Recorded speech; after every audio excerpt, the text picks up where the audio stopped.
biz qurbonlik qilishlikka harakat qilishligimiz kerak. Qanday qilib qilinadi? 7 ta inson bir sigirda yoki tuyada sherik bo'lishligi mumkin. Bizning yurtlarda bunday narsa kamroq kuzatiladi. Bizda ko'proq kuzatiladigan narsalar qo'y olib so'yiladi. Qo'yni qandayini olamiz deb savollar beriladigan bo'lsa, qo'y tishlari chiqqan bo'lishi kerak.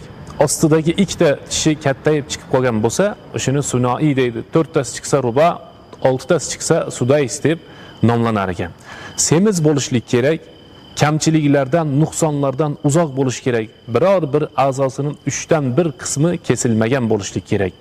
Inson ko'rganda xursand bo'ladigan darajada kasalliklardan uzoq bo'lgan holatdagi sog' salomat semiz qo'y bo'lishligi bizni shariatimiz ko'rsatgan. Hozir biz qo'yni sifatlarini aytadigan bo'lsak, u yerda juda ham ko'p sifatlari bor.